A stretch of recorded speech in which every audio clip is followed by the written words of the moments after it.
Good morning and welcome to the Morning Scoop for Tuesday, March 16th. This is your daily Buckeye Fix. I'm Tom Orr. The Minnesota game is in 170 days. The game against Michigan in 256 days. First four of the NCAA Tournament tips off in 2 days with the first full round starting on Friday. That means we are in the heart of bracket filling season right now, and we're going to do our very best to help you make sure you can win your neighborhood or office pool this year. My guest today is Bill Bender of the Sporting News. He went back and identified some historical trends that might help you nail a few upsets this year. Bill, thank you for joining me. Hey, thanks for having me on, Tom. It's good to be back. I think everyone knows about the trend of 12s beating 5s. That's one of those things that was like a known thing when I was a kid filling out brackets, after Xeroxing the thing out of the newspaper because I'm a million years old. But that happens basically every year. But you wrote about some even longer shots this week, and the teams seeded 13 and below. And, that's a group that they don't win every year. They don't win all the time. They don't win nearly as often as 12 seeds. But those are games that can really blow up someone's bracket on the first weekend of the tournament. So what did you find that a lot of those teams that pull those upsets off have in common? They were the number one seed in their conference tournament. 30 of the 59 teams that have been seeded 13 or lower in the NCAA tournament since 1985 were a number one seed in their conference tournament. And those are the kind of the teams that I eye when you fill out your bracket, because you know that they lived up to that expectation. Now, it's not a perfect science with that, but you look at a team like UC Santa Barbara, I think they might be one of the most popular 12 seeds right now. A 13 that I really like, and there's another one. We'll get into them in a minute. But the other one that I really like is Liberty, because, the thing with them is they don't turn the ball over. They rank in the top 10. They don't turn the ball over. They shoot the ball well from the floor. The problem with their matchup is they're running into Oklahoma State. I was like, you could make this case for them to pull an upset, and why won't they? Well, Oklahoma State has Cade Cunningham, and that's going to make it very difficult for them. But when you're picking your bracket, if you're going to take a shot on a 13 or lower, one of the things I always check is I make sure they won either they won their conference tournament as a number one, or they're insanely hot at the time. Well, one of the teams that is insanely hot at the time is your alma mater, Ohio University. This is one of these things I probably should have gone back and looked up, but it feels to me like there's a 12 versus 13 matchup in the second round, like every 2 or 3 years. Like it's just the 12 knocks off the 5, and then 13 knocks off the 4 right next to them, and you have a 12-13 in that second round. And you mentioned UC Santa Barbara. Well, that would be UC Santa Barbara as the 12 and Ohio University is the 13. The Bobcats have Virginia, who is dealing with some COVID stuff right now, which is kind of one of those great unknowns. And I think we have all seen Virginia do great in the tournament and Virginia do not so well in the tournament recently. So, what kind of chances do you give the Bobcats of making that 12-13 thing happen? I mean, as an alum, I'm super excited. Obviously, they haven't been in the tournament since 2012. I always tell the story. My roommate and I do a lot of texting this week from college. When we were there for 4 years, from 98 to 02, when we graduated, all we wanted was one tournament berth or one bowl bid. And those of your listeners that remember the MAC in the late 90s, it was really good football-wise. I mean, you had Big Ben, you had Byron Leftwich. Problem was you only got 1 or 2 bowl bids at the time. So we never got a bowl bid, and we got our hearts ripped out my junior year by Miami when an Ohio transfer hit a three-pointer to win the game. So it was rough, but anytime they get in the tournament, 2010, they beat Georgetown. 2012, they beat Michigan. I know Ohio State fans remember that game. And then they turned around and beat South Florida and gave North Carolina everything they wanted in the Sweet 16. So, which fast forwards to this year, it's one of those matchups, Tom, that when you look at it, I'm like, if Ohio State or if Ohio hits 9 or 10 threes, they're going to have a chance. Now, they could beat Virginia, or they could just as easily get blown out by Virginia. But a lot of people are going to get to know Jason Preston if they haven't already. He is one fantastic point guard.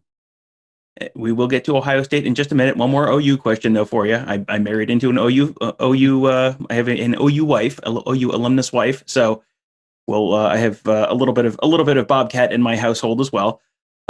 Jeff Bowles, a former Thad Matta assistant who Ohio State fans probably remember from a few years ago. He left to coach Stony Brook, then returned home. He was an OU alum, and then is now, they had kind of fallen apart under Saul Phillips after John Gross left for Illinois.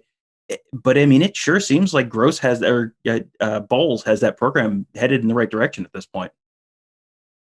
He's from there, and sometimes that makes a huge difference. I mean, I remember Jeff Bowles, the player, when he played on my favorite OU team of all time is the Gary Trent year, where they went to the NCAA tournament and they, gave Indiana all they wanted. That was a Bob Knight team in the NCAA tournament. It's part of the reason I fell in love with OU as a school. Because, Gary Trent, Hamilton Township kid, awesome player, and Bulls was part of that. So here's the dream scenario for an OU alum is that Bulls stays forever, which John Gross probably could have, and OU becomes this like Gonzaga-esque type school in the MAC. The problem with that is the MAC isn't the Big West. Akron, Buffalo, Miami, they all consistently turn out pretty good teams.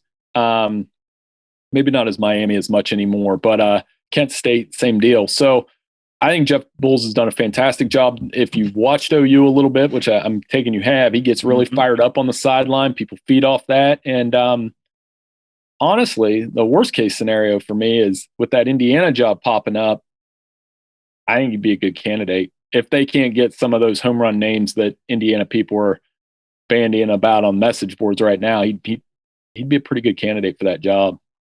Yeah, if I use athletic director, I'm calling John Beeline, and if he hangs up on me, I wait 5 minutes and I call him again and say, "Hey, we got disconnected. So how about more money than I said 5 minutes ago?" Yeah, and that is an interesting job. I'm going to be interested to see what they do there because man, that Indiana program has just fallen on its butt and has just been there for so long. It's incredible how far it's fallen from where the Bobby Knight Indiana that you and I remember. It's like if you went back in time to the 90s and said, this is what Indiana basketball is going to be, and this is what Nebraska football is going to be, your head would spin. Well, I think the stat that floored me, obviously Mike Davis took them to the national championship game in 01-02, but they've only been to the second weekend of the tournament 3 times since. And you think of Indiana, it's hard to put into words. I know a lot gets made of Michigan's struggles on the football side, but I don't think they're that pronounced. Where Michigan's played in BCS bowls and they've played in big games. They haven't played in a Big Ten championship game, obviously, but for Indiana, we're talking about when we were growing up under Bob Knight, they were a national championship contender every year in the early 90s. I don't know. Maybe your kids could speak to this. Indiana's probably fallen off. They used to be Ohio State's biggest basketball rival in a lot of ways. Maybe that conversation's different now, but and I think it's on Indiana, not Ohio State. Ohio State's been very good for a long time on the basketball end. Yeah, you go back 30 years to that classic double overtime game in 1991, something like that. It's like, oh, that doesn't seem like that long ago. It's like, oh, well, that was 30 years. So, yeah, it has been a minute since Indiana has been a real national power. They are obviously out, but there are a bunch of other teams in the Big Ten that are looking like they're poised for a pretty good run this year. One of them was obviously Ohio State, and you released your bracket, your picks earlier this week. You have Ohio State making a nice deep run, so I'm sure everyone is going to be very happy to hear your thoughts on the Buckeyes. How far do you see them going, and what is it about that team that makes you think that they have people maybe should keep the next few weekends clear on their calendar just in case? I like their draw. First of all, I think they've got a friendly draw to get to the second weekend. You play as many close games as they have. And they've shown the best. Twitter during the second half of Ohio State games very interesting because it's confident. Get to about the 10-minute mark, and then it's near meltdown. Everything's fine. I thought they played fantastic basketball at the Big Ten tournament, despite how things didn't turn out against Illinois. And the reason I say that, they played Illinois tight every time, and I think Illinois is the best team in the country right now. I picked them to win it all because I think with that guard combination, Coburn on the block, Frazier as a third wheel, that they to me resemble that 05 team a lot. And Ohio State, when Washington's on, when Lydell's engaged, they're pretty good. Now you hope you get Young back in there, and that's a hustle guy. But those are the two I like. I like their draws, and I like that side of the bracket for the Big Ten and what could be a historical year, knowing that. When you think about it, no conference has ever had 4 teams combined on the 1 and 2 line. That speaks to the 4 teams that the Big Ten has on those lines this year. Yeah, that is it. It is. We've heard all year that this is just an incredibly deep, like historically deep conference, and you're seeing that in the bracket right now. You go through Ohio State's NCAA or Big Ten tournament run. They played a NCAA 4 seed in Purdue in the quarterfinals. then a NCAA 1 seed in the semifinals in Michigan, and then another NCAA 1 seed in the championship game. I mean, that is basically the equivalent of a Elite Eight, Final Four, NCAA tournament championship kind of run that Ohio State just had to make, and that was just in the conference tournament. So the depth of that conference, I'm assuming this is why, because you're just looking through your bracket, you are very bullish on a lot of the Big Ten teams. You mentioned Illinois winning it all, Ohio State being in the Final Four. You've got Maryland beating Alabama, Michigan State going from a play-in game, reaching that round of 32. I mean, I assume it's the conference strength there. The only real notable exception to me was Michigan, number 1 seed, and you've got them going out in the Sweet 16. Is that the Isaiah Livers injury? Is there something else that makes you think they might not make a real deep run this year? Well, it is, because I think they're still capable of getting to the second week. And honestly, I don't like that LSU matchup because LSU can score. And Eli Brooks is hobbled. You could see that over the week. He played against Maryland and Ohio State, but you could see he's not 100%.